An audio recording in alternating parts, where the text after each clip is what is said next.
우리는 어떻게 생각하고 있느냐? 배합사료 먹어서 살이 찌는 것이지 볏짚 먹어서는 살이 안 찐다. 이렇게 하고 고정관념을 가지고 있는 게 문제예요.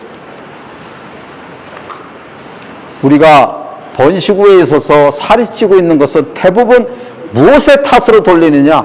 배합사료를 많이 먹이거나 적게 먹이거나 이 관점에서 우리는 하고 있다는 것이 번식을 해결할 수 없는 기본적인 생각들입니다.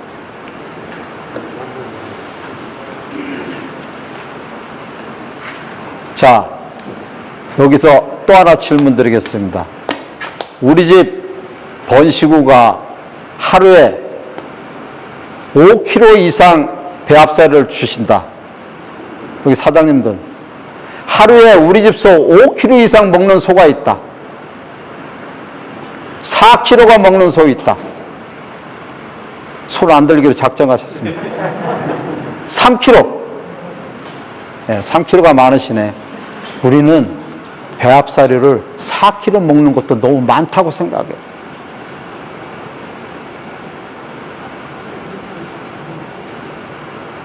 저는 오늘 배합사료가 어떻고 볏짚이 어떻고 이런 걸 말씀드리기 전에 배합사료는 배합사료 나름대로의 우리가 사양관리의 필요성이 있고 볏짚은 볏짚 나름대로의 특성을 가지고 있다는 걸 저는 말씀드리고 싶어요. 분명히 말씀드리기를 제가 배합사료는 70이고 볏짚은 35라는 것은 틀림없는 사실이고요. 볏짚이 좋은 품질이면 TDN은 45까지 올라가요.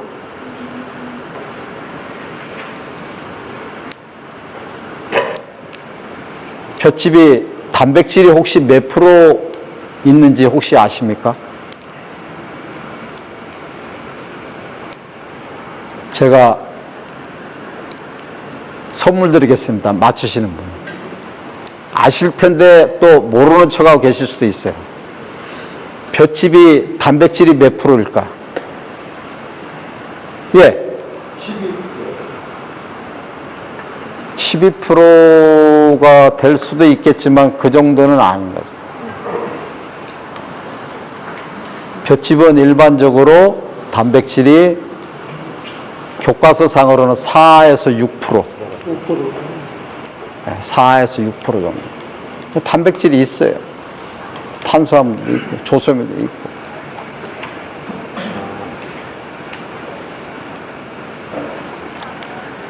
제가 왜 제일 첫 번째로 제가 전하고자 하는 메시지가 볏짚의 영양소 가치는 얼마고 배합사료 가치는 얼마냐라는 것을 로 시작했냐면 우리가 사양관리하고 있는 번식후에 대해 얼마만큼의 영양소가 필요하고 그것을 공급해야 되는지를 우리는 조금 더 신중해야 될 필요가 있다는 거예요. 다시 말하자면 번식후는 똑같이 아침에 사료 2kg, 저녁에 2kg 적당한 볏짚을 주고 니네 알아서 편하게 먹어라 이런 식이 아니라 얘는 왜 하루에 3kg를 줘야 되고 얘는 왜 하루에 4kg를 줘야 되고 얘는 왜 배합사료를 5kg나 5.5kg 줘야 되고 얘는 왜 볏짚을 하루에 6kg를 줘야 되고 7kg를 줘야 되고 8kg를 줘야 되는 이유가 있어야 된다는 거예요. 그냥 적절하게 배합사료는 제한을 하고 볏짚은 니네 넉넉하게 먹어라 이런 식이 아니라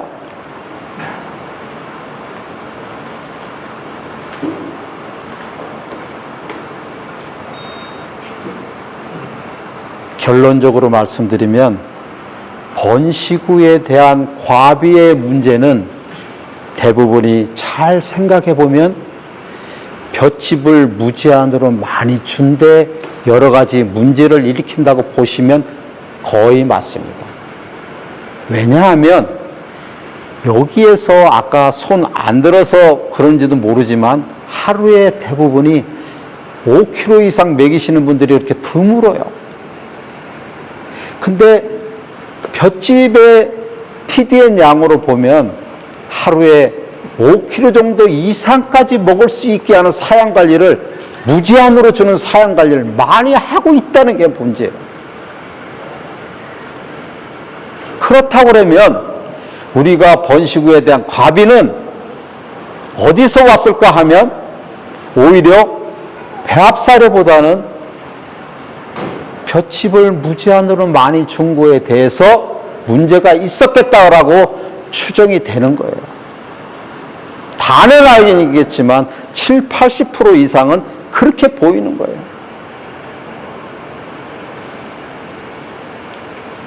이제까지 생각하고 있는 우리가 영양소의 가치를 너무나 볏짚은 저질 조사료다, 가치가 없다, 영양소가 없다고만 일관해왔고,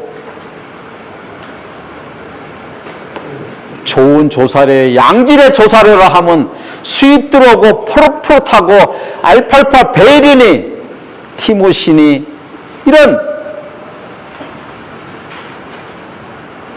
건초를 양질의 건초라고만 생각하면서 우리가 사양 관리를 해온 거예요. 아니 저기 원장님, 대부분이 여기도 생각하는 게 볏짚 있잖아요. 가을에 바로 벼가지고 비 안 맞추고 잘 걷잖아, 포로스름하게. 그러면 티모시 못지않게 영양가가 있다고 생각하셔요. 예. 근데 왜 아까 영양소가 없다 그랬어요? 난 그냥 장난으로 그랬지. 장난으로.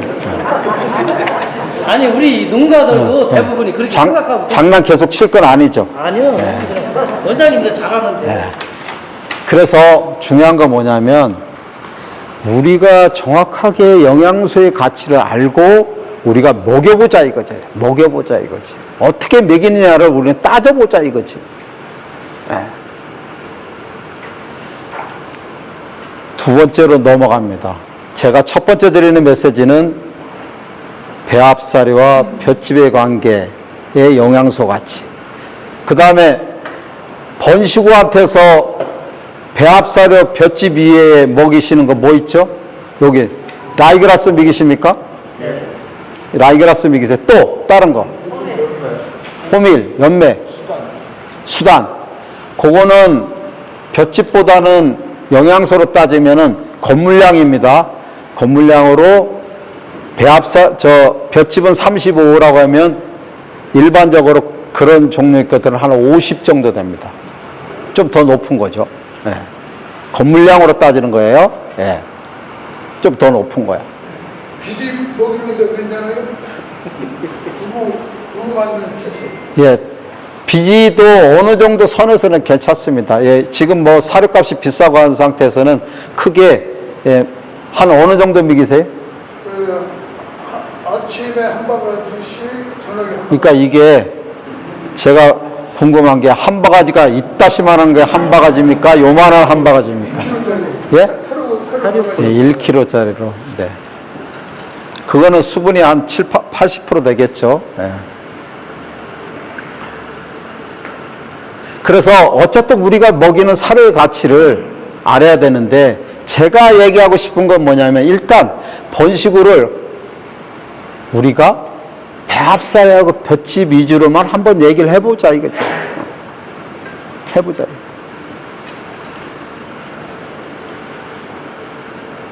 우리는 두 번째로 제가 드리고 싶은 얘기는 뭐냐면 번식우를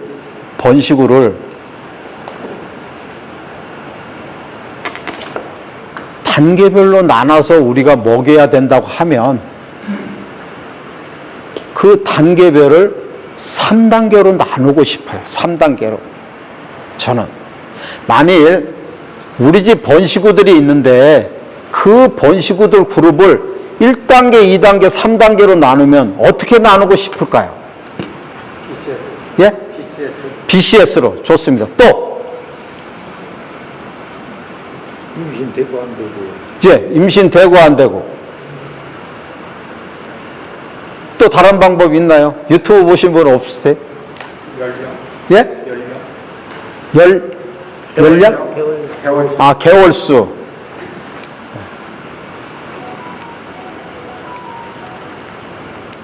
그렇게 개월수로 나눈다 그러면 이 칸이 어마어마하게 또 많아야 또 될 것 같아요. 저는 이렇게 나누는 게 보편 타당할 것 같습니다. 먹이는 양이 필요에 따라서는 어떻게 하냐? 제가 이해하기 쉽게 말씀드릴게요.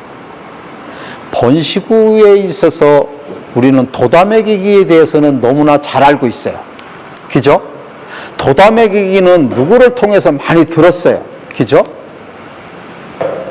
도다먹이기 단계가 하나 있어요. 그죠?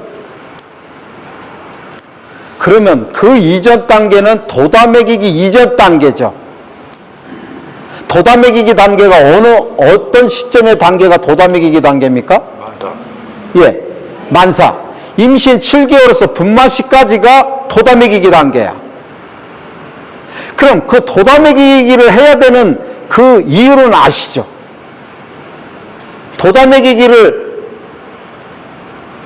도다먹이기 단계라 하면 왜 도다먹이기를 해야 되는지 이유를 아시죠?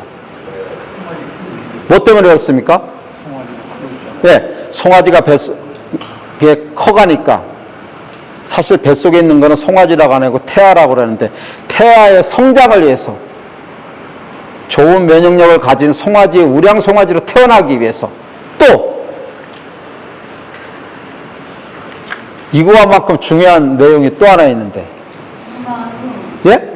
분만 한 후에 어미수에 관리 때문에 도다먹이가. 아, 분만 후에 어미수의 관리 때문에. 그것도 틀린 얘기는 아니지만 더 중요한 거. 후산 정체도 중요한데 또 더 중요한 거. 예. 예. 초유 때문에. 도다먹이기에 두 가지를 이유를 한다 그러면, 첫째로 뱃속에 있는 태의 성장을 위해서, 둘째로는 초유입니다. 초유. 초유는 내가 송아지 설사나 질병에 대해서 내가 얘기할 때 많이 강조할 텐데, 초유예요. 초유.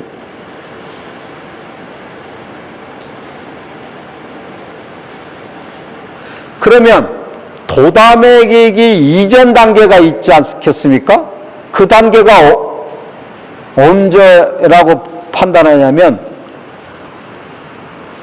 송아지를 젖을 띠고 이후해서, 정확한 게 좀 애매한데, 임신에서 임신 7개월 정도가 도다먹이기 전 단계야.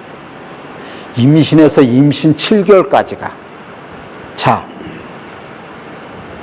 그러면 임신에서 임신 7개월 단계가 영양소가 더 필요합니까? 도다먹이기 단계가 더 필요합니까? 도다먹이는 분명히 더 줘야 되는 단계이기 때문에 임신 7개월에서 분만시가 더 필요한 거죠. 그죠? 그러면 이 이전 단계는 덜 필요한 거야. 우리가 뭐 2017년에 축산과학원에서 발표한 소의 체중별 어떤 영양소가 TDN이 몇 프로가 몇 킬로가 필요하고 뭐 가소화 에너지가 얼마나, 이런 얘기 할 거 없이 어쨌든 간에 도다먹이기 전 단계는 도다먹이기보다 영양소가 덜 필요해. 언제? 임신에서 임신 7개월까지는. 그래서 사료 중에서 제일 싼 사료가 어떤 사료입니까? 네, 사료값 내보신 분도 아시죠? 임신 후 사료가 제일 싸죠? 네, 영양소가 낮은 거야. 높을 필요가 없는 거야. 그러면 제가 3단계로 말씀을 드렸는데, 1단계가 임신에서 임신 7개월까지고, 도다먹이기 단계가 2단계고, 임신 7개월에서 분만 단계고, 나머지 단계는 뭐가 하나 남았어요? 어미소가 분만하고 송아지를 키우는 포유기 단계, 이유하기 전 분만에서부터 3개월까지, 송아지가 딸린 3개월까지가 3단계예요. 다시 말하자면 1단계보다는 2단계가 영양소가 더 필요하고, 2단계보다는 3단계가 영양소가 필요하다는 걸 저는 말씀드리고 싶다는 거예요. 1단계하고 2단계하고 3단계하고 영양소 구분이나 양이 없이 사양관리하면 내가 원하든 원치 않든 그 어미소의 몸골이 과비하게 되거나 또는 너무 마르게 된다는 거야. 우리가 잘 알겠지만 과비한다는 것은 번식에 있어서 큰 문제를 일으키기도 하고 마른다고 하는 것 그 자체도 소한테서 번식을 하기에는 너무나 부적절하다는 거예요. 그런데 일반적으로 우리나라의 사양관리는 어떻게 되어 있냐면 1단계인 가장 낮은 수준의 영양 단계에서 많이 먹이는 경향이 있고 돋아먹이는 그런 데로 가고 3단계인 포유 단계에서 더 먹여야 될 시기에 안 먹이고 송아지 설사한다는 이유로 여러 가지 이유로 사료를 배합사료를 줄이는 경향들이 있다 이거예요. 이것을 어떻게 해석해야 될지 모르겠어요. 저는 분명히 우리가 사양관리하는 데 있어서 번식의 문제는 뭐 자궁축농증, 자궁내막염, 후산정체 이런 얘기를 해서 접근을 할 수도 있어요. 그러나 기본적으로 우리 번식후가 먹는 그러한 사료의 양과 품질을 정확하게 어떻게 급여를 해야만이 그 소가 생리적으로 정상적으로 발정이 올 것이며 자궁도 좋아질 것이며 난소가 제대로 기능을 해서 발정이 올 것인가에 대해서 우리가 한번 생각해 보자 이거예요.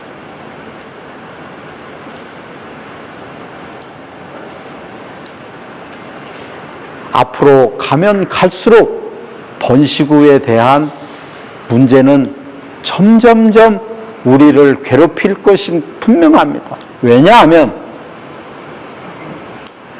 소는 점점점 개량이 돼가고 어미소의 유량도 많이 나오고 송아지도 그전보다 훨씬 커지고 이러다 보니 우리가 옛날에 풀만 먹이서 사양관리하던 그런 방식으로는 접근하기가 너무 힘든 거야.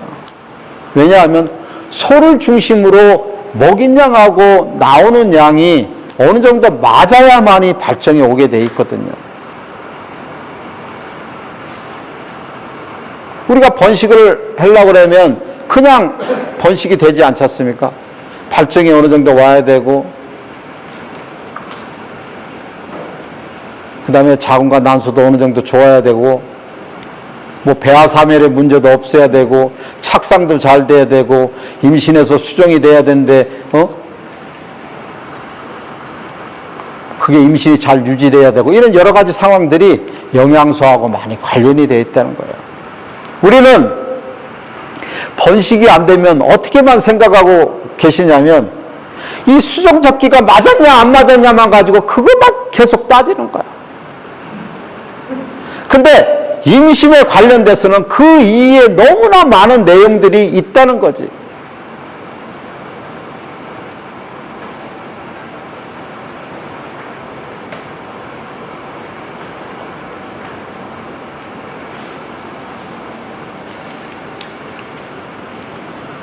두 번째 드리는 내용들 중에서 1단계보다는 돋아먹이기 단계가 2단계고 2단계보다는 3단계가 영양소를 더 줘야 된다는 건 또 머리에 넣으셔야 됩니다. 첫 번째로 배합사료가 TDN이 70이고 볏짚은 35다. 라이그라스는 50 정도 된다라는 걸 머리에 기억하시고 두 번째로는 1단계는 임신해서 임신 7개월가 1단계고 2단계는 돋아먹이기 단계고 3단계는 송아지가 딸려있는 포유 단계다.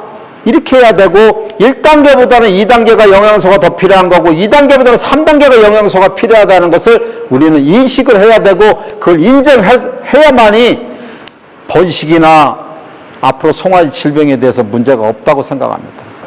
이것이 뒤바뀌거나 문제가 되면 계속 하면 갈수록 번식에 대한 문제는 해결이 안 될 것이고 송아지 질병에 대해서도 해결이 안 될 것입니다.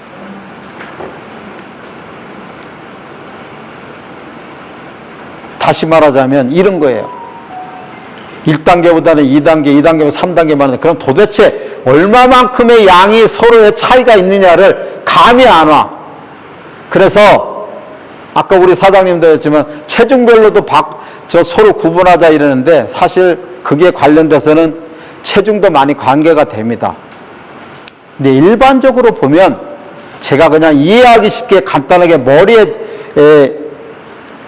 기억하기 좋게 제가 드리는 말씀이에요.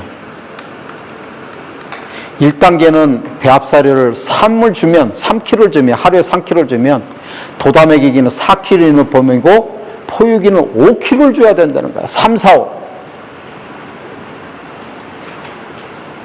볏짚은 그와 어울려 6kg 주면 도담액이는 7kg 주고 포유기 때는 8kg 줘야 된다는 거야. 그냥 그렇게 느낌을 가지세요. 그리고 그걸 굳이 숫자적으로 표현해 본다 그러면 1단계보다는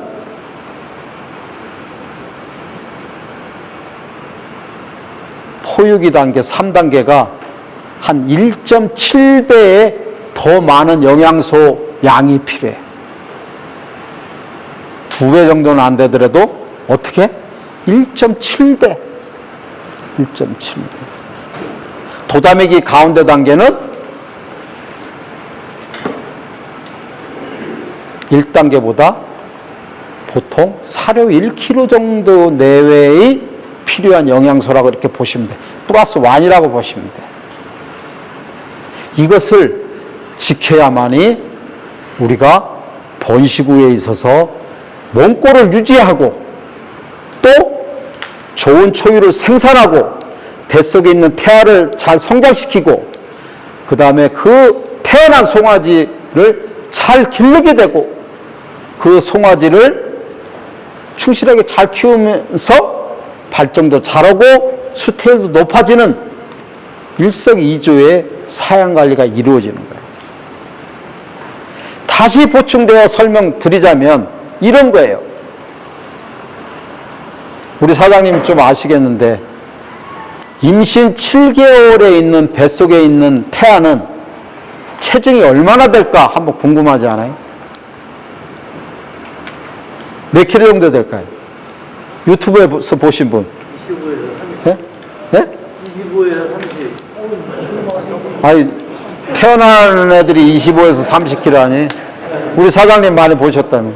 장난하지 말고. 송아지 예, 이 뱃속에 임신 7개월 됐을 때 뱃속에 있는 태아는 몇 킬로 될까? 20kg 미만이야. 야, 저 충청도 말이 이게 아주 애매한 거야. 그래시오 하면 뭐 긴지 아닌지도 모르는 대시오 이거나 말. 그냥 몇 킬로라고 하면 20킬로 미만이니까 뭐 다 맞겠지. 야. 10kg에서 20kg 사이 그거가 잘 거예요. 자, 유튜브 보신 분. 아까 우리 여자분은 잘 하시던데. 아까 초유 얘기도. 혹시 몇 킬로 된다고? 예? 15킬로 정도? 우리 선생님은 알고 있는. 예, 제가 어떻게 외우라고 얘기했냐면 뱃속에 있는 7개월 된 거는 한 7kg에서 10kg 정도 돼요. 너무 작잖아요. 7kg에서 한 7kg 돼요. 그래서 외우기 좋게 임신 7개월은 7kg라고 그냥 외우라고 그랬어. 10이라고 외우면 막 헷갈리니까. 1kg씩이네? 한 달에 1kg? 임신 7개월에. 근데 그 2달 후에 몇 킬로가 나온다고? 30킬로 정도가 나오는 거야. 그러면 계산하기 좋게 그럼 10킬로에서 30킬로 됐으면 2달 동안에 몇 킬로 큰 거야, 뱃속에서? 20킬로 큰 거야. 그럼 따지면 한 달에 10킬로씩 큰 거야. 예? 그럼 맞잖아. 틀림없는 얘기잖아. 그런데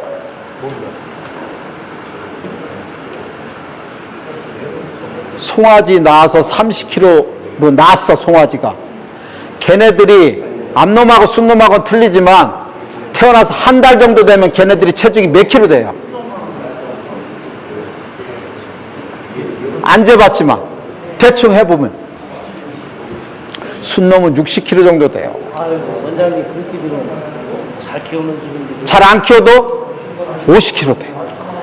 그러면 우리 저 장석봉 사장님한테. 예, 장석봉 사장님 태어난 거 몇 킬로? 사장님은 한 33, 4킬로 태어나죠? 그러면 한 달 후에 몇 킬로 됩니까? 한 달 후에? 32, 3킬로, 3, 4킬로 태어나서 한 달 후에는 체중이 몇 킬로 됩니까? 70킬로 정도 되죠. 저 사장님 70킬로가 넘습니다. 그러니까 하루에 1킬로 이상 더 키우는 거야. 그러니까 그냥 잡아도 어떻게 보면 60킬로 되는 게 틀린 얘기가 아니야. 그러면 어미소한테서 송아지는 뭐 먹고 자라요? 어미 젖 먹고 살지. 송아지는 이쁘치기 사료 먹고 조그만 풀도 먹고 이렇게 먹을 수도 있지만 대부분 송아지는 뭐 먹고 자라요? 어미 젖 먹고 자라. 그러면 뱃속에서 한 달에 10kg 크는 게 영양소가 더 필요합니까? 한 달에 30kg, 20kg, 30kg 크는 게 더 필요합니까? 제가 말씀드리고자 하는 이유는 1단계보다는 2단계, 2단계보다 3단계가 필요하다는 얘기를 또 보충해서 설명을 하는 거예요. 포유기 때 어미한테 더 영양소를 많이 줘야 된다는 거예요. 그런데 우리는 그때 더 안 주는 거야. 왜? 많이 주면 송아지 설사하니까. 그것은 틀린 얘기는 아니다 이거지. 아니다. 또 그거와 아울러서 번식우가 분만하고 나서 살찌는 소도 있겠죠. 그러나 대부분이 정상적이면 마르겠지. 이게 왜 마릅니까? 송아지한테 젖을 많이 뺏겼겠지. 또 반대로 얘기하면 송아지한테 젖은 많이 나오는데 또 불구하고 우리 사장님들이 설사할까봐 사료 양을 덜 주겠지. 그러니까 그 어미소의 몸을 깎아서 젖을 만들어내는 거예요. 거기에 대해서 문제점이 하나만 따진다면 제가 소연서 밴드라는 것도 운영하고 있는데 소연서 밴드에 일주일 정도나 열흘 정도에 하나씩 매번 올라오는 내용이 뭐냐면 우리 집 송아지가 태어난 지 15일 정도 됐는데 사진을 찍어서 올리면서 순두부처럼 허옇고 노릇스름한 걸 보여주면서 우리 집 송아지가 이렇게 별을 싸고 있는데 이게 원인이 뭡니까? 라고 계속 올라오는 거예요. 그러면 답변을 하고 또 있으면 또 일주일에 또 초보자가 올라와서 또 물어보는 거예요. 이게 왜 이렇게 나오냐면 우리나라의 사양관리의 문제점이 대부분 사료 주는 양이 제대로 설정되지 않고 대부분 과비해서가 주된 원인이고 두 번째로는 그 시기에 송아지 설사한다는 얘기로 어미소한테 사료를 줄이는 이유가 두 번째 원인이에요. 어미소의 변이 회백색으로 나오는 것이 뭐 때문에 그렇다고 그러죠? 송아지가 15일 정도 되면 허여스름 노르스름 해가지고 나오는 그 변이 왜 그렇게 나오는 건지 원인을 알죠? 혹시 모르시나요? 우리 사장님은 알 것 같은데 저랑 눈 싹 피하는데? 나요? 네. 부패돼서 그렇지 아니 저기 원장님이 어미소의 젖에서 기름기가 너무 많으니까 그것을 계속 먹은 송아지가 15일 정도 되면 소화시키기가 부담스러워서 나오는 것이 기름을 소화를 못 시키고 나오는 것이 송아지의 분변이 허여스름 노르스름하게 나오는 거야. 뭐라고요? 그래서 제가 이해하기 좋게 우리가 짜장면집 가가지고 짜장면 먹고 춘장 먹고 그거 먹은 다음에 그 다음날 아침에 화장실에 변을 보면 새까맣게 나올 것이고, 기름기 많이 먹으면 변이 지르면서 허여스름하게 나올 것이다. 그거야. 거기에 대한 색깔은 기름 때문이고요. 어떤 기름? 어미한테서 나온 기름, 지방. 그것이 젖으로 송아지한테 먹게 해가지고 그 소화를 잘못시키게 하고 여러 가지 설사의 원인이 되는 거예요. 그럼 이 원인은 어디서 왔느냐? 아까 저게 대부분 1단계에서 너무 과비시킨 게 문제가 되는 것이 계속 끌고 와가지고 이 분만 시에 일어나는 거예요.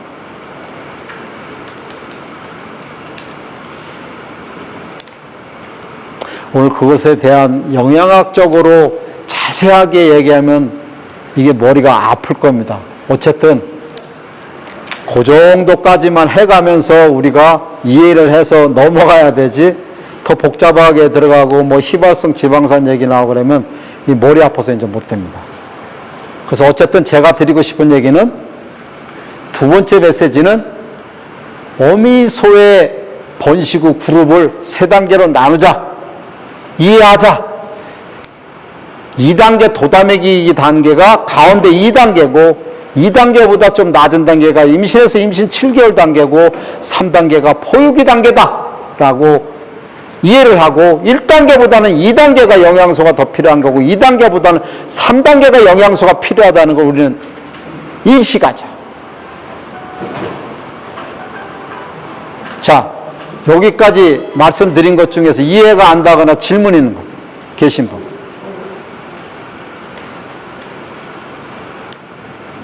제가 너무 고향에 와서 욱박지른 표현을 해가지고 말하기조차 싫다는 눈치신데, 어쨌든 이해한 것으로 저는 생각하겠습니다.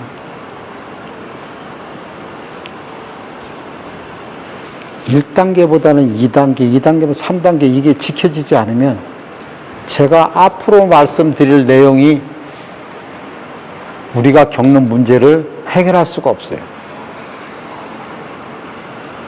번식 후가 수태율이 잘 되고 하려고 하면, 우리 집의 번식 후는 분만 후에 대부분 정도의 차이는 있지만 대부분의 소들이 언제 발정 와야 되는지를 좋을까 한번 생각을 해보셨어요? 일반적으로 번식 후는 분만하고 나서 어느 정도 됐을 때 발정 오는 것이 좋을까? 다소결로 하겠습니다. 보름 돼서 우리 집 소들이 발정이 잘 오는 게, 첫 발정이 오는 게 중요하다. 1번. 2번. 한 달 정도 전후됐을 때가 좀 괜찮은 것 같다. 3번. 한 45일이나 50일이 좋은 것 같다. 3번이 맞네요. 그 다음 4번. 6, 70일이 좋은 것 같다. 여기에 대한 원칙은 어느 때건 간에 1년에 1두 생산을 하면 더 이상 말할 것도 없습니다. 허나 제가 드리고 싶은 내용은 일반적인 내용에서 정석적으로 말씀드리자면, 번식이 잘 되려고 그러면 발정이 45일에서 50일에 첫 발정이 오는 것보다는 어떻게 보면 한 달 전후에 발정이 오는 것이 더 수태율이 높아지는 지름길이라고 말씀드릴 수 있어요. 뭐냐면, 분만 후 한 달 돼서 발정이 와서 그때 수정시키라는 것이 아니라, 그 시기에 발정을 오게 하면 정상적인 영양소가 맞다고 느껴지고, 그것으로 첫 발정으로 인해서 자궁의 환경의 상태라든지 난소의 상태를 좋고 나쁜지를 파악할 수 있다는 거예요. 점점점 이런 것이 늦어지면 늦어질수록 영양소 관계에서 멀어지는 것입니다. 마른 어미소일수록 발정은 약하게 오거나 나타나지 않을 수 있어요. 그것은 분명히 사람의 이거하고도 비교할 수 있어요. 뭐냐면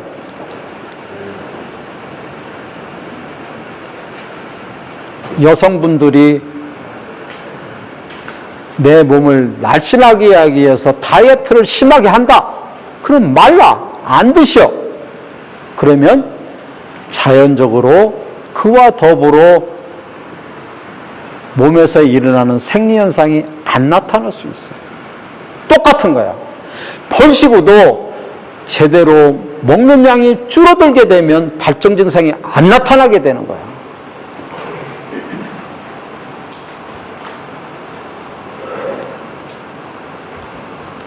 그러다 보니 우리는 시간이 돼도 발정이 안 오니까 우리가 가지고 있는 무기들이 있어. 호르몬제나 비타민제나 미네랄제나 이게 있어. 그거를 너 때만 되면 보자. 내가 2달 정도 이상은 못 넘기게 할 테니 그때는 내가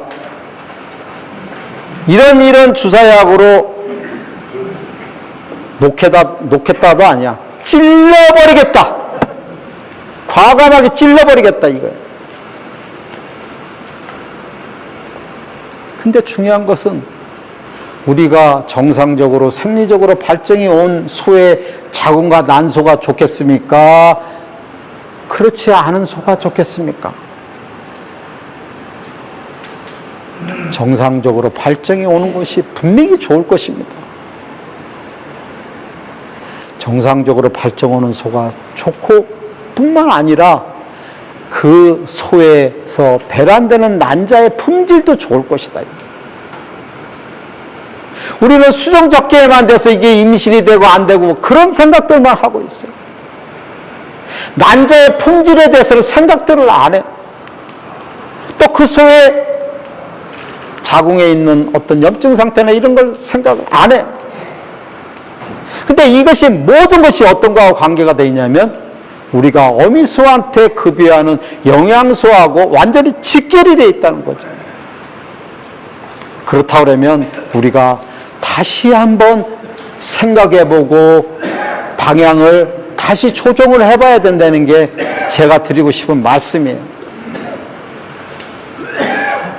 그와 더불어 우리 천안에 계시는 농가분들은 이런 고민을 하고 있는지 모르겠어요. 처녀소가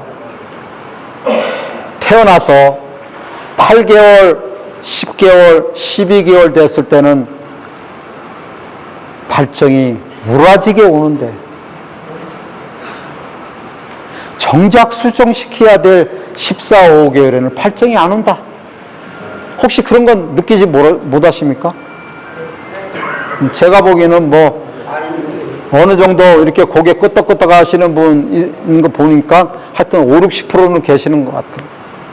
자, 그러면 처녀소가 8개월, 10개월, 12개월 때는 발정이 잘 오는데 왜 정작 그 몇 달 후에는 14, 5개월 됐을 때는 발정이 안 올까? 궁금하지 않습니까? 자, 아시는 분 말씀 좀 해보죠. 양질의 건초를 안 미겨서 그래요. 양질의 건초를 안 먹였어. 네, 틀린 얘기는 아니. 또 우리 선생님은 우리 유튜브 엄청 보시는 분이야. 내가 저 답을 내가 얻으라는데. 사료의 문제를 가지고 발정을 한다는 건 잘못된 얘기예요. 양질의 건초를 자꾸 장난 울지 마세요. 자, 우리가 처녀소가 8개월, 10개월, 12개월에는 영양소가 맞으니까 발정이 잘 왔겠죠. 근데 14, 15개월에 발정이 안 오는 이유는 분명히 어떠한 변화가 있었다고 보면 돼요. 우리 농가에서 어떤 변화가 있었는지를 체크를 해보면 거의 대부분이 이전보다 배합사료의 양을 각 비슷하게 주거나 덜 주는 경향이 많다 이거야. 자, 그 말에 동의하시면 손 들고 동의하지 않으면 손 들지 마세요. 동의 안 한다는 사람 손 들어보세요. 그럼 변하고 있는 거지. 네? 하던 대로 쭉 가는 거지. 네? 변함없이 간다. 그러면 체중이 250에서 300kg 돼갈 때, 250에 280kg 돼갈 때 똑같은 양을 주면 똑같은 양을 준다 하더라도 부족한 거야. 왜? 더 커가니까. 그리고 우리는 어떻게 접근을 하냐면 보통 8개월, 10개월, 12개월에 소들 보면 좀 영양소가 일반적으로 우리나라가 과해, 그때는. 과해. 좀 번질번질하고 살이 쪄 보여. 그러니까 대부분 뭐라고 그러냐면 암소 관리는 보통 사모님들이 또 많이 해. 바깥 사장님들이 야, 쟤도 살쪄가는 것 같아. 앞으로 수정시켜야 되는데 사료 줄여. 배합사료 줄여. 그러면 뭐 그때선 뭐 사모님이 말 들어야지 뭐. 그래서 덜 주거나 줄이거나 안 주는 경우도 있어. 왜? 살이 너무 찌면 번식이 안 된다는 걸 알고 있으니까. 그러나 제가 말씀드리고 싶은 건 뭐냐면 발정이 안 오는 이유가 뭔지를 우리는 알아야 된다는 거야. 단지 그 이유. 배합사료 양을 적게 준 거야. 배합사료 양을. 다른 예를 또 한번 들어볼게요. 우리가 번식을 키우는데 비육을 하다가 내보내는 경우가 있어. 그럼 한두 마리도 아니고 여러 마리를 한 칸에 저쪽 가에다가 못 하나. 우리 농가에서 하시는 일이 뭡니까? 이제 니네는 발정이고 지랄이고 이제는 다 끝났다. 니네는 사료 많이 퍼먹고 볏짚도 많이 먹고 살만 찌고 가능하면 마블링도 좀 잘 됐으면 좋겠다는 마음으로 배합사료 양하고 들이다 주는 거야. 줬어. 그때 발정이 잘 옵니까 안 옵니까? 예? 잘 왔을걸? 분명히. 제가 드리고자 하는 말씀은 배합사료가 발정을 오게 하는 중요한 요소라는 것을 우리는 알아야 돼. 뭐라고? 배합사료가 발정을 오게 하는 중요한 요소야.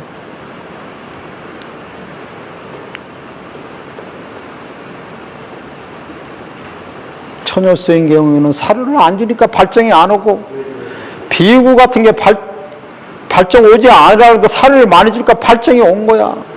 그러면 우리가 분만후 번식후한테 발정이 안 오는 애들은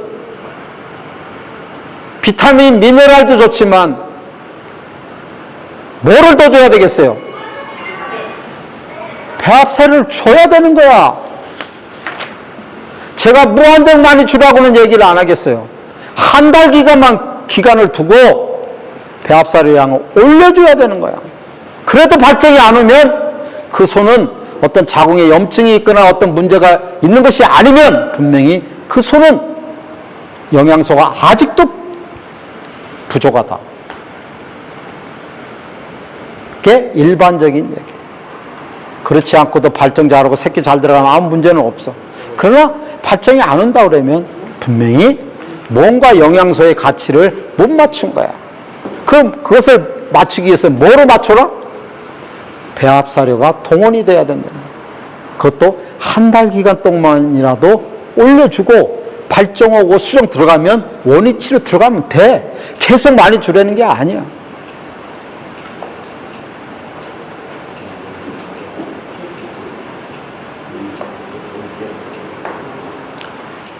가끔 제가 질문 받는 것 중에서 어떤 얘기가 있냐면,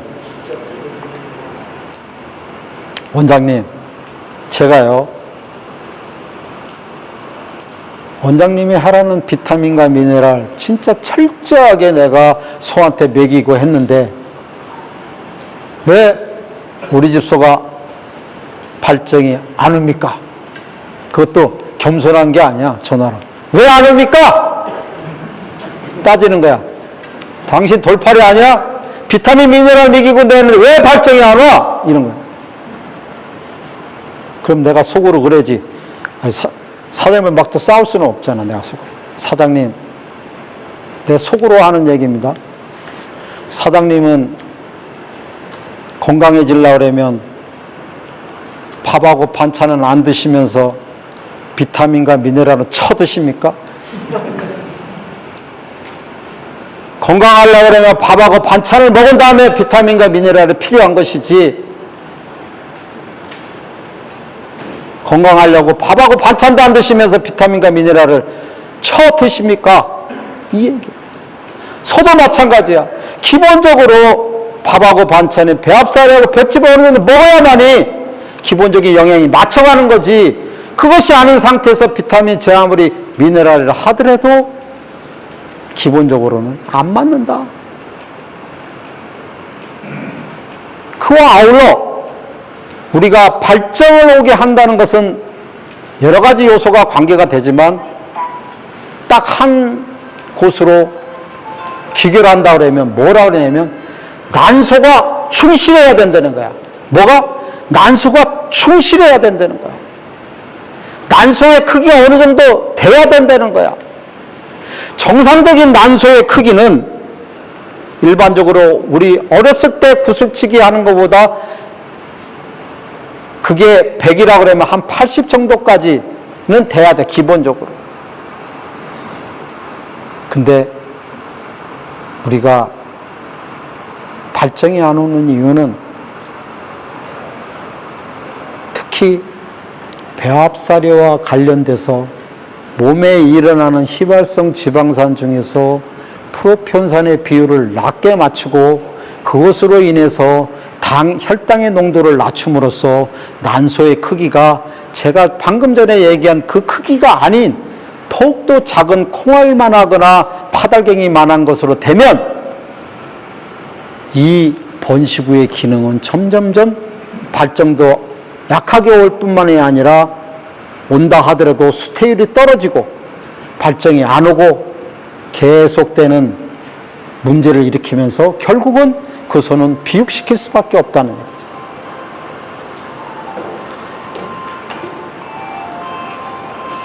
그래서 우리가 발정을 오게 하는 데서 제일 중요한 요소는 뭐냐면, 첫째, 배합사료를 어느 정도 먹여야 된답니다.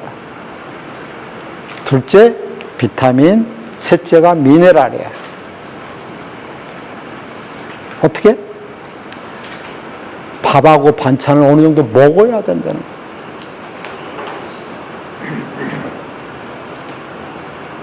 그래야 모든 것이 자궁과 난소도 같이 잘 이루어진다는 거예요.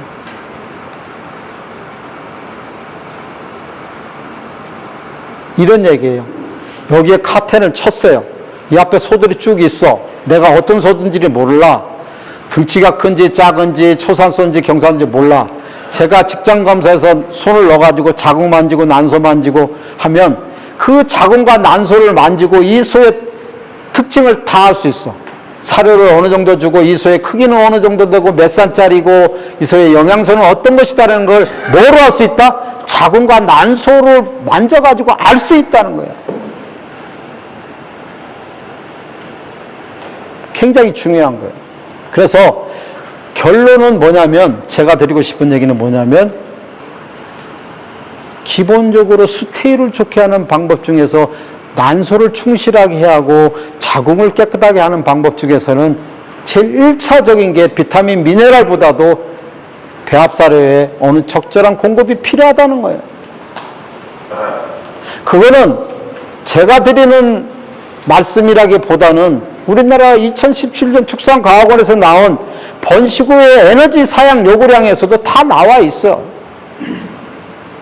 그 양을 줄였는데 우리는 안 하고 있는 거야.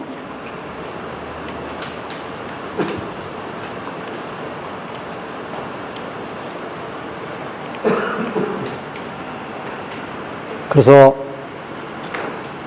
그렇게 해야만이 발정이 잘 오고 배란이 잘 되고 배아사멸도 없어지고 착상도 잘 되고 임신이 유지하면서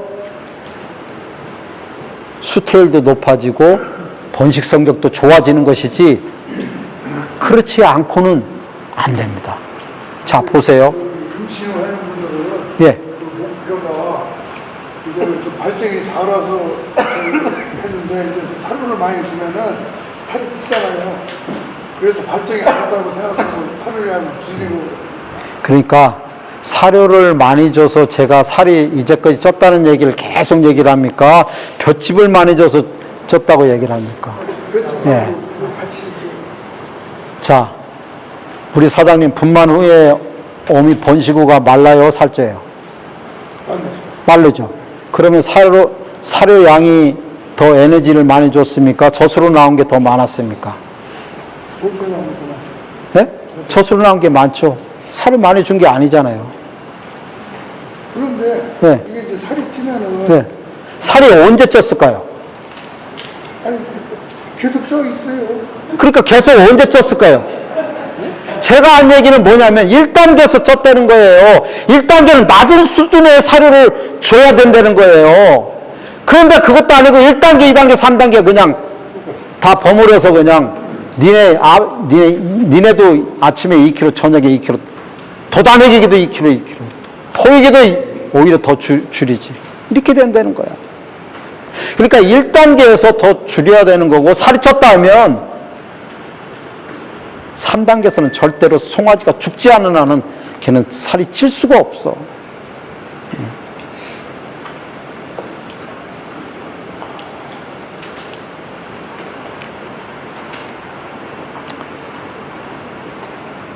일단은 그렇게 하면 제일 큰 아웃라인은 제가 잡아드린 것 같고요. 두 번째로 저 송아지 얘기를 좀 해야 될 텐데 아까 저기 2단계에서 도다매기기 해야 되는 이유 중에 첫 번째가 태아의 성장, 면역력을 위해서, 둘째가 초유라고 했어요. 우리는 초유에 대해서 얼마만큼 알고 계신지는 모르겠어. 우리가 송아지를 봤다 보면은 태어난 송아지가 특히 뭐 가끔은 난산이나 과대태아나 뭐 다리가 이렇게 구부러졌거나 그런 거 이외에는 송아지가 정상적으로 태어났다 그러면 빠르면 30분, 1시간, 늦어도 서너 시간 이내에 어미젖을 빨로 가는 것이 정상이야. 그리고 그 먹는 것을 우리는 다 봤어. 그러면 초유가 그렇게 중요하고 그렇다는 거에서 우리가 송아지가 그 먹는 것도 다 봤는데 왜 그 송아지가 3, 4일 후에 설사하고 어떤 때는 5, 6일 후에 설사하고 10일 이전에 설사하느냐 이거지. 어떤 분들은 의뢰 우리 집은 한 번씩은 거쳐가는 관행이다, 행사다 이렇게 이해를 하시는 분들 계셔. 분명히 말씀드리지만 송아지가 태어난 지 10일 이내에 설사하는 이유는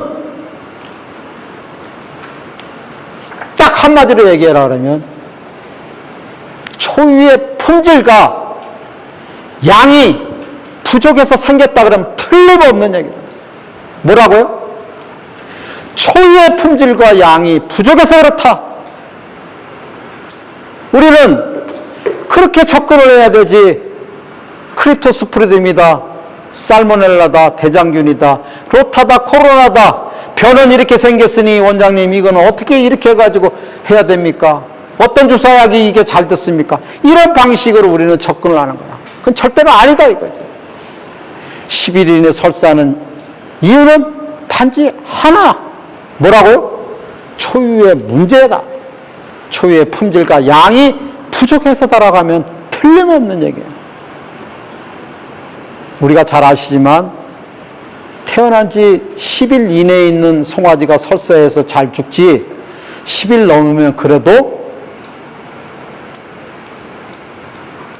잘못될 확률이 덜해. 그러면 우리가 기본적으로 송아지 설사를 하는 데서 10일 이내 설사하지 않게 해서는 제가 답을 드렸어. 뭐라고? 초유를 잘 먹여야 된다. 그러면 첫째, 어미한테서 초유를 잘 먹게 하는 방법을 우리가 생각해 볼 수 있어. 그러면 도다 먹이기 할 때 뭔가 지금보다 한 거를 좀 더 배합살의 양을 좀 더 주든지 아니면 아까 이거 사장님처럼 양질의 건초를 좀 더 주든지 아니면 비타민과 미네랄을 더 주든지 하는 방법이 있을 거야. 자체적인 방법이 있을 테고 그렇게 해도 설사하고 문제가 없으면 문제가 생기면 대부분이 여기에 해당될 거야 아마. 제가 말씀드린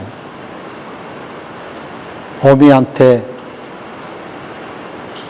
초유를 먹기 전에 송아지한테 내가 준비해놨던 초유 분말을 잘 녹여서 강제적으로 송아지한테 먹이는 것이 중요하다 이거지.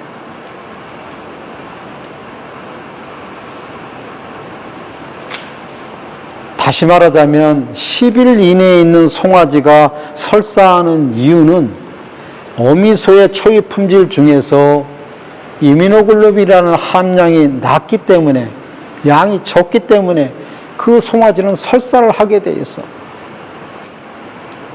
그 양이 부족한 만큼 설사가 3일째 오고 5일째 오고 7일째 오고 10일째 오는 거예요. 그러니 그 부족한 부분을 내 어미소에서 충당할 수 없으면 내가 준비해 놓은 초유 분말을 사놓은 것을 잘 녹여서 어미젖을 빨기 전에 그 송아지한테 먹여줘야 된다는 것이죠.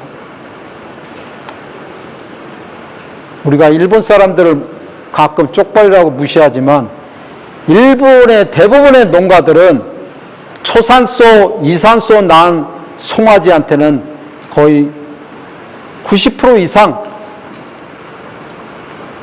농가에서 준비하는 초유 분말을 강제적으로 먹여줍니다. 그게 프로그램이야. 우리나라는 그렇게 잘 안 해. 요새는 많이 하시는 분들도 계시지만 그렇게 안 해. 그러니까 우리나라는 올해도 설사하고 내년에도 설사하고 앞으로도 계속 설사할 것이다. 왜? 면역력에 대한 부분이 해결이 안 되니.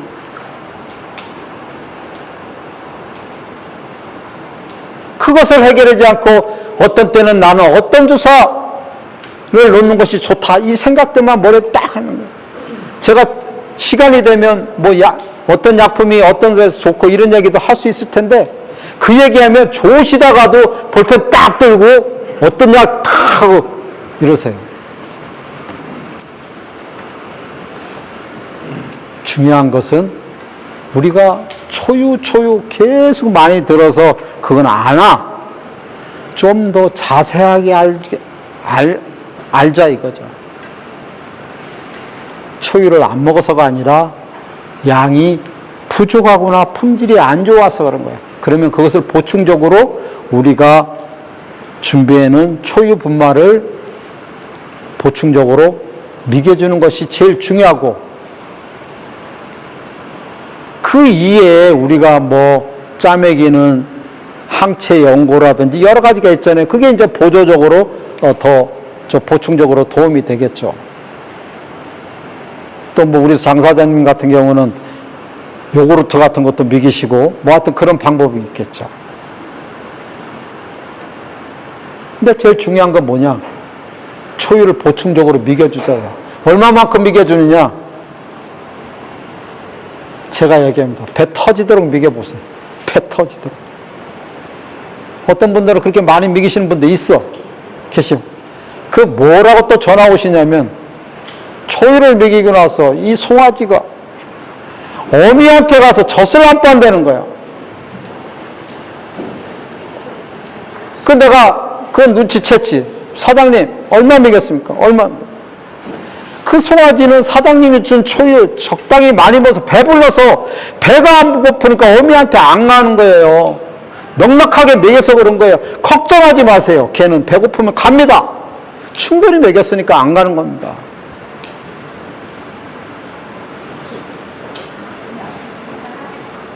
일반적으로 시중에 나와 있는 470g짜리 그 한 봉에 8만 원짜리 되는 거를 그걸 먹이면 그래도 어느 정도는 송아지 설사는 다 해결이 돼요.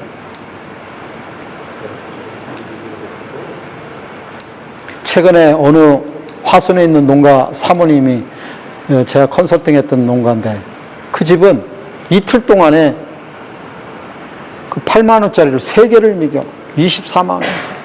그 집에 1년에 낳는 송아지가 거의 한 300두 돼. 그 얼음 잡아서 얼마입니까?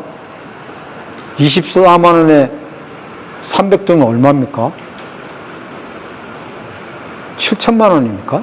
700만 원입니까? 네. 어마어마. 그 돈이 안 아깝냐니까 자기 안 아깝대요. 옛날에 설사 고생한 거.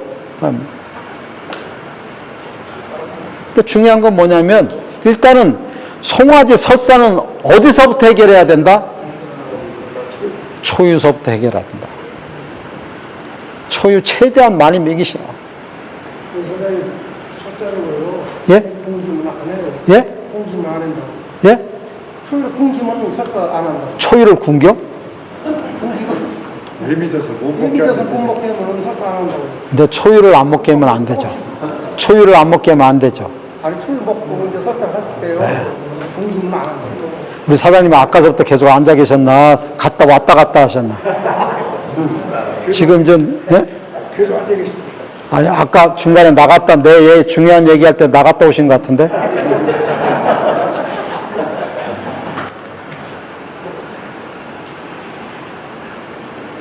맞습니다. 설사는 송아지한테 덜 먹이면 설사 안 합니다. 그러면 제가 질문하겠습니다. 송아지를 설사 안 하고 아담하고 짝달만한 송아지를 키울 것입니까? 남들은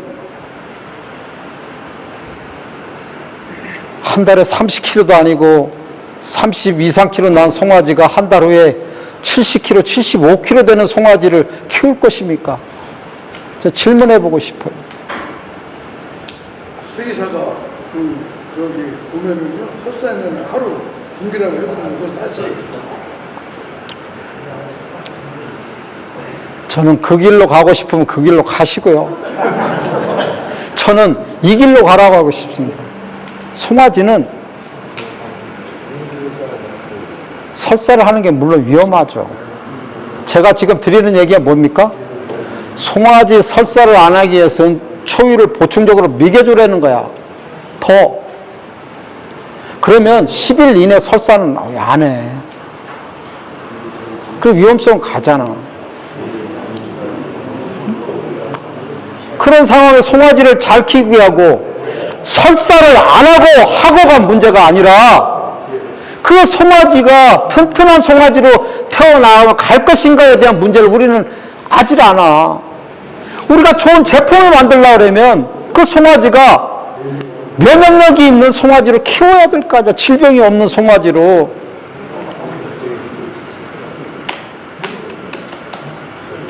제가 오늘 이런 얘기는 안 하려고 그랬는데 한 3분의 반 정도 계시는 사람이 그래도 60언저리 왔다 갔다 하시는 것 같아. 저도 저희 때는 국민학교 다녔다고 그랬잖아요. 국민학교 다닐 때 머리에 이마박에 기계총 안 생긴 사람 없었었고, 응? 코 질질 안 흘리는 사람이 없었어. 그래서 앞에 이거 찼었어. 응? 그 왜 그런지 아세요? 그때 못 먹었던 거야. 그러면 지금 우리나라 현 시대에 송아지가 버즘 생기고 털이 빠지고 하는 거는 왜 그런가를 우리가 한번 생각을 해봐야지. 그런 걸 갖다 어떤 영양적인 문제로 접근하는 것이 중요한데 우리는 어떻게 하느냐? 버짐이 생기면 그걸 어떻게 치료를 잘해? 유황가루와 유황하고 카네스킨 발라가지고 어떻게 한다? 그 사람이 최고야. 제가 보기에는 그게 아니라 버짐 생기고 이런 걸 모르고 나는 송아지 설사도 모르고 잘 키우는 사람이 훌륭한 송아지 키우는 사람이지 버짐 치료 잘하고 설사 치료 잘하는 사람이 훌륭한 한우 사양가냐 이거죠. 대묻고 싶어요.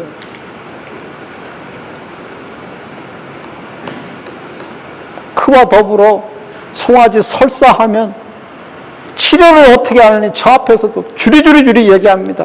전 잘 모른다고 그랬어. 뭐 수혈하는 얘기니 뭐 수액 놓는 얘기 뭐 어마어마해. 난 모른다고 그랬어. 죄다 틀린 얘기 그냥 알고 있는 거야.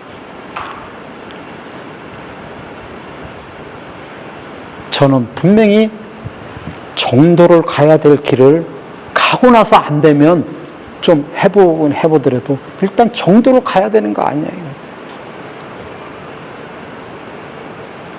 제가 오늘 집에서 오는데 월요일날 차가 막혔어요. 중간에 쭉 오다가 서해안 타고 오다가 저는 여기 천안을 잘 알잖아요.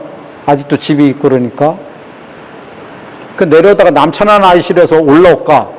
분명히 저 천안 IC로 오면 내려올 때 내가 시간이 부족하니까 신호등이 걸릴 것이다. 근데 중간에 내비가 43번으로 틀을 하는 거야. 그래, 그거 맞다. 마찬가지로 하나의 지침이 분명히 우리는 정확하게 있어야 되는 거야. 설사를 안 시키는 게 우리 사장님처럼 어미소 젖을 굶기는 것도 맞지만 굶기지 않고 송아지를 잘 키우는 것이 나는 더 중요하다 이거야. 그러다 보니 송아지가 제대로 못 먹고 안 크고 퍼즘 생기고 털 빠지고 호흡기 생기고 이런 부분들이 일어나는 거야. 근데 호흡기 얘기가 나왔는데 우리 농가분들은 우리 집은 호흡기가 없대요. 제가 유튜브에서도 계속 말씀드리지만 여기 계신 농가분들의 99%는 내 모든 송아지는 호흡기가 있다. 그것을 단지 알지 못하고 지나갈 뿐이다. 이런 거. 우리는 호흡기라고 하는 것은 코 질질 흘리고 기침 많이 하고 호흡이 헐떡헐떡거리고 안 먹고 이런 것만 호흡기라고 생각을 하는데 천만의 말씀. 연변 누고 털이 꼬칠꼬칠해지고 버즘 생기고 이런 것들은 호흡기가 생겼던 흔적이 있는 것이다. 우리는 연변 생기고 그러면은 소화가 안 돼서 그렇겠지라고 생각하지만 그럴 가능성도 있지만 어떻게 보면 2, 3개월 후에 연변 누고 설사하는 것은 특히 이후 후에 연변 누고 설사하는 것은 아마도 90% 이상은 그 송아지가 면역력이 떨어져서 호흡기의 문제로 인해서 연변과 설사하는 것이다라고 하면 틀림없는 얘기일 겁니다. 그러나 대부분이 그렇게 이해하지 않아. 자, 생각해 보십시오. 여기 천안 지역은 송아지가 태어나서 몇 개월 됐을 때 이유를 시키는지 모르겠지만 대부분 2, 3개월 이후라고 생각한다 그러면 2, 3개월 이후에 그 송아지들이 들어있는 송아지 방을 한번 보십시오. 그 바닥이 뽀송뽀송한가? 대부분이 질퍽질퍽하고 그런 경우가 많아. 왜? 송아지 이유하고 나서 연변 누고 설사하는 게 많으니까. 근데 다들 어떻게 생각하냐면 어미소한테 젖뛰고 스트레스 받아서 사료 바뀌고 소화에 문제가 있어서 연변과 설사한다고 그래. 그건 절대로 아니야. 체온을 한번 재보셔. 아마도 최소한 39도 2, 3분이나 39도 5분 넘고 40도 정도 되는 경우가 있고, 그것을 그냥 놔뒀을 경우에는 버좀 생기고 송아지가 털이 거칠거칠하면서 호흡도 빨라지고 그래. 다 그걸 못 봐. 제가 전국적으로 돌아다녀 보면 제 눈에는 보여. 저 호흡기 걸려 있어요, 원장님. 주인이 치료 안 해주고 있어요. 근데 농장 주인은 어떻게 생각하느냐? 기침을 컬럭컬럭하고 재채기하고 콧물 흘리고 안 먹고 호흡이 헐떡헐떡하는 소만이 호흡기라고 생각을 하는 거야. 그러니까 그 중에 잘 버팅겨서 나가는 소도 있지, 송아지도 있지만 그 중에 혹시 한 마리 정도는 문제가 돼서 나중에 7, 8개월, 서너 달 후 소가 다른 소하고 성장은 잘하는데 무지랭이처럼 뺏싹 말라가지고 안 먹고 안 크고 오는 사람마다 저 소 왜 그러냐고 그러면 그거 대답하기 귀찮으니까 원장님 저 소 제발 좀 죽여주십시오. 저보고 죽이라는 거야. 그래서 내가 그걸 왜 내가 죽입니까 사람이. 알아서 잘 해보십시오. 만성이 된 거야. 만성이 된 거야.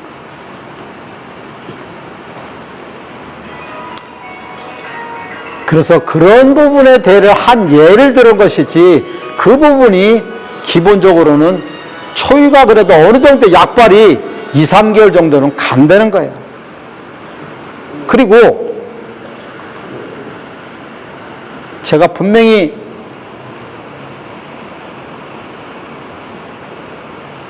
조언해건데 송아지가 이유를 시킬 때, 젖을 뜰 때, 어미한테서 젖을 뜰 때 제가 항상 송아지한테 젖을 뜨기 한 일주일 전에 호흡기, 지속성 호흡기 항생제를 놓으라고 제가 유튜브나 계속 얘기를 해요. 하십시오. 그 호흡기 지속성 항생제는 아마 여기도 나와 있을 겁니다. 뭐 틸미코신 제도 있고 주프레보도 있고 드렉신도 있어요. 지금 이 자리에 다 있어요. 그 중에 하나를 선택을 해서 이 약들은 한 달에 한 달 정도 가는 약이야. 28일 정도 가는 약이야. 그래서 약이 지속되려면 피하 주사 놔야 돼. 그러면 놓는 양이 몰라서 또 전화를 해. 그러면 2개월 된 애는 2cc 놓고 3개월 되는 3cc 정도 놓고 그렇게 하시면 돼. 2개월 됐을 때 2개월, 3개월. 저는 아까 뭐라고 그래가지고 삐져가지고 도망가신 줄 알았더니 물 가지러 가신 거. 가만히 생각해보니까 화 풀리셨어요? 선생님 잘 알아. 우리 집 오셨다고 그러는 것 같은데. 저기 원장님, 예. 저 비주얼 나오는 거 있잖아요. 예. 그것도 저기 영양 부족으로 해서 나오는 거예요? 진짜 미주알 나오는 얘기 하시네. 밑 빠지는 건 있잖아요. 첫 번째로 우리가 먹이는 그 물질들 중에서 이 에스트로겐이라는 물질을 많이 함유하고 있는 게 있어. 사료에는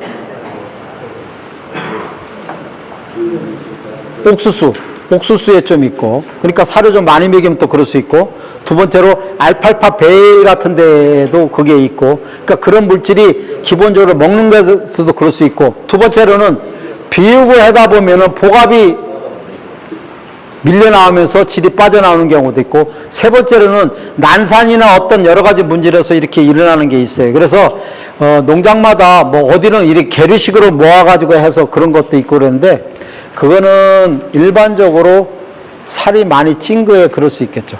어떤 수에 사장님은 이제 가끔 한두 마리 나오겠지만 자주 나오는 건 아니죠. 네, 그래서 이제 이게 꾸며갖고 네. 이제 쪄면서 네. 네. 새끼 날짜가 풀고 네. 네. 그런 소는 오래 먹일 수 없잖아요. 네. 노출되는 거 네. 가끔 그런 게 나와요. 네. 가끔 그렇게 나오는 거는 이렇게 그건 미주알이나 질탈 아니에요? 비주알이나 칠탈이나. 미주알이 똥구덕 빠지는 게 미주알이지. 네? 똥구덕 빠지는 게 미주알이지. 여기 사장님은 똥구녕 빠지는 게 미주알이래. 난 또 오늘 처음 듣네. 근데 저기 원장님 누구한테 얘기를 들어서 이제 나도 그 치료를 했는데 그 아니 본인 얘기를 예? 열이 많다며 그 작은 글자로 밑이 나오는 것도 그래서 자꾸 밀어낸다고 그러더라고. 주사를 좀 놓고 그렇게 하라고 그러면 또 된다고 그러더라고. 그냥 알아서 하시라고 그래요. 밑 빠져나오는 거는 가능한 꼬매주는 것이 제일 좋습니다. 그 보너스 봉합이라고 해서 꼬매줘야 되는 거고, 그게 이제 점점점 나와가지고 앉아있을 때도 땅에 닿으면 그때는 게임 끝난 거야. 이게 들어가도 잘 안 들어가고 밀어 넣어서 꼬매도 이 앞에 통증 때문에 소가 안 먹어. 그러니까 가능한 한 빨리 하는 게 좀 좋은 것으로 생각이 돼요. 근데 또 단점이 임신 만삭 때 그런 경우가 많아. 그런 경우는 좀 상태를 봐가면서 해야 되는데, 왜? 아니, 맨날 그 어미소 분만 언제 할지 정확하게 날짜도 안 정해지는데, 그거 밤새 잠도 못 자고 지켜보는 것도 좀 그렇고. 그래서 이제 방법은 요새는 그게, 만일을 위해서 송아지가 빠져나올 정도의 압력만 이 묶어주는 그런 방법도 있어요. 내가 못 봤으면 어떡해. 그거 단단한 끈으로 이렇게 해놓으면 송아지가 나중에 죽거든요. 그래서 일반적으로 수액 세트 2줄로 하면은 그 정도는 버틴게다가 송아지가 밀어 나올 때는 이게 벌어지는 경우도 있어요. 어쨌든. 여기 치료 방법 가르쳐 드렸는데 이제 그 얘기는 안 할 거예요. 미주아리 얘기는 이제 더 이상 안 해요. 그래서 송아지 설사는 이후 후에 송아지 설사는 뭐 때문에 그럴 가능성이 높다? 호흡기 때문에. 그런 주사를 반드시 놓으셔야 돼. 그러면 크는 게 틀려. 그리고 버짐도 없어져. 우리 집에 한두 마리 버짐 생긴다 이런 적이면 그때 문제점을 파악을 해야 되는 거예요. 이 버짐 생긴다는 자체는 옛날에 저희가 못 먹었을 때 그럴 때하고 틀리잖아. 지금은 마음대로 많이 먹게끔 할 수 있는 그런 게 한우 사양관리잖아요. 요새 사료값 올랐다고 송아지 니네 조금씩 먹고 살아라 이건 아니잖아. 잘 먹으면 잘 크는 대로 우리가 키워야 되잖아요.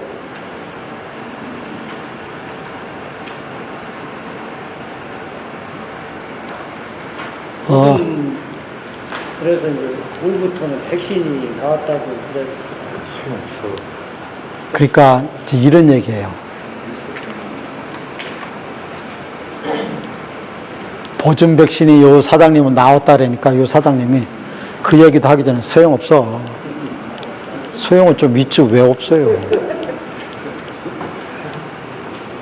이런 얘기예요.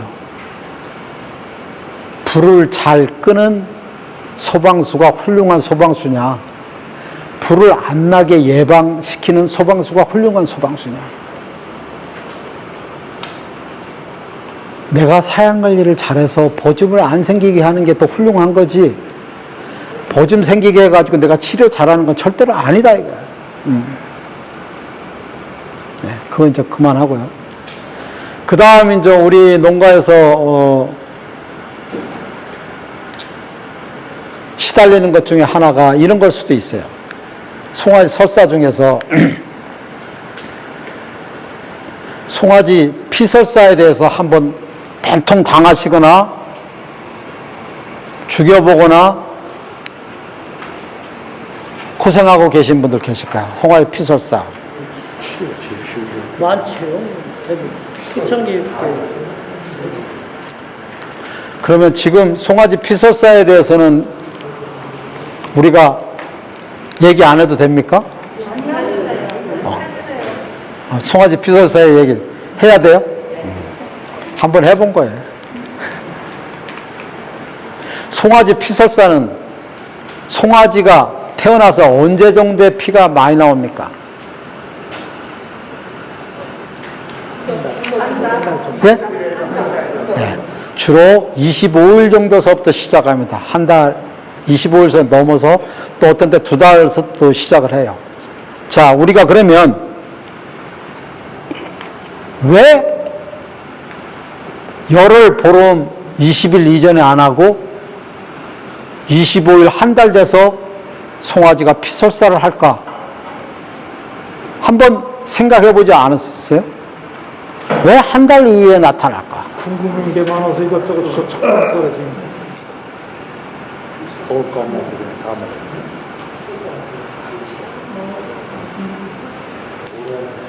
그러면 좋아. 피설사에 우리 사장님은 궁금한 게 많아가지고 땅속에 있는 거 이것저것 처먹어가지고 그렇다는 거예요. 뭐 그것도 틀린 얘기는 아니에요. 그럼 피설사는 뭐가 원인입니까? 네? 아, 자, 세 가지 답이 나와서 내 귀에 싹 들려왔어. 한 분은 콕시듬이지 뭐. 그렇게 말씀하지 마세요. 나도 신중하게 얘기해. 아니 그러니까 그래요? 죄송해요. 원장님, 네. 저는 그거 예. 그러시는 걸 콕시듬 때문에 그렇다. 또 설사 심하게 되면 피설사한다. 또 뭐 이리 했는데 우리가 경험해 봤지만 피설사했을 때 콕시듬이라고 해가지고 콕시듬 치료약 주사는 뭡니까? 바이크 바이콕스를 미기거나 여기에 송아지한테 썰파제나 이래서 암포프림, 설파트림 이런 걸 주사를 놓거나 하는 것으로 우리는 배웠어요. 그런데 그거 해서 치료도 잘 될 수도 있지만 경험해 보면 안 됐을 경우도 있을걸? 제가 보기에는 설파제보다가 저희 같은 경우는 항생제 있잖아요. 항생제하고 해열제를 쓰면 거의 99%가 나아요. 1% 주겠다는 거죠. 1%는 못 나가지고 1%는 죽였어요? 1%는 죽인 거는 아니고 늦게 발견해서 죽었다고 봐야지. 그건 죽은 거 아닌가? 10% 죽었어요. 왜 자꾸 얘기하시는 게 속상한데. 자, 우리는 정확하게 무엇을 어떻게 해야 되는 것을 알아야 돼. 자, 피설사의 원인은 한 가지 감염, 즉 콕시즘에만 한정돼서 감염된 것이 아니라 콕시즘뿐만이 아니라 일반적으로 급성세균 감염인 클로스트리디움이라는 그런 세균 감염도 복합되어 있을 가능성이 95% 이상 된다. 따라서 한마디로 복합 감염이다 라고 인정하면 틀림없는 얘기야. 그래서 설파제로 안 되는 경우도 있다. 이 사장님은 콕시즘이라고 하고 항생제 놓는다. 그래서 제가 드리는 말씀은 설파제는 반드시 놓되 항생제를 같이 겸용해서 놔야 되는 것이 일반적으로 피설사의 치료 접근 방법이다. 두 번째로는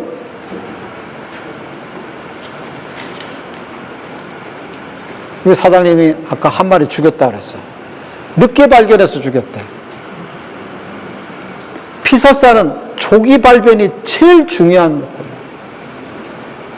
3, 4일 지나서 발견해가지고 치료하면 그때는 불이 난 다음에 치료하기 때문에 다시 말하자면 건물로 따지면 불 다 탄 다음에 소방차 와가지고 불 끄는 건 큰 도움이 안 돼. 마찬가지로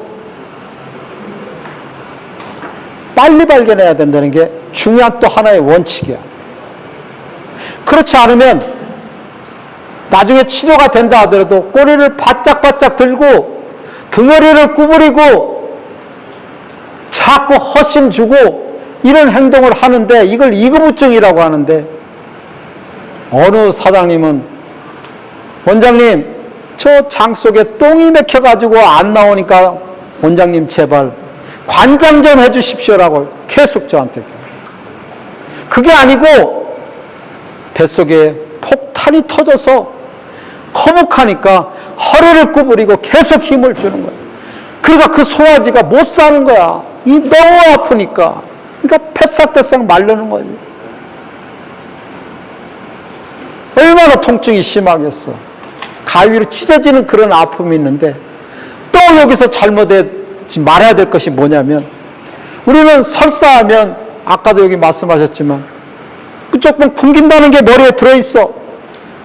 제발 피설사만큼은 굶기면 죽인다.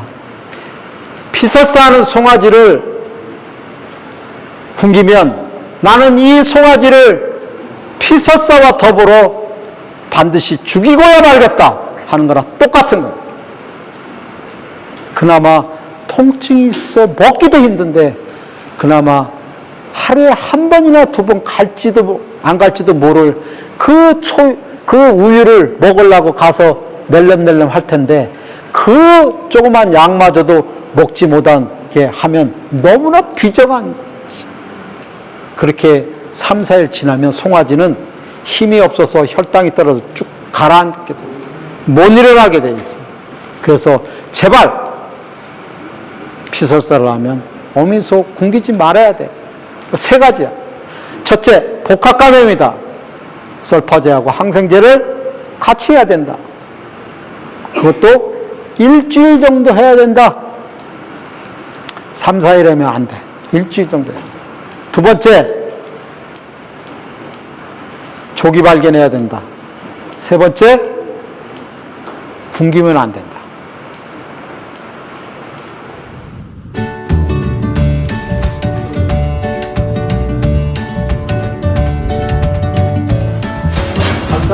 발정 왔다 간지 내가 생각하기에는 7에서 8일 정도 됐어요. 빨리 발정하고 강하게 오게 하고 난소도 좋게 하고 잠도 좋게 하기 위해서는 사료가 필요한 거예요. 얘는 자궁 회복이 좀 잘 안 될 거예요.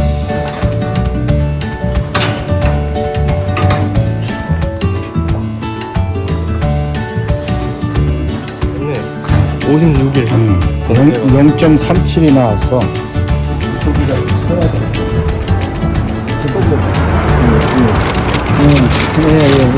누구하고?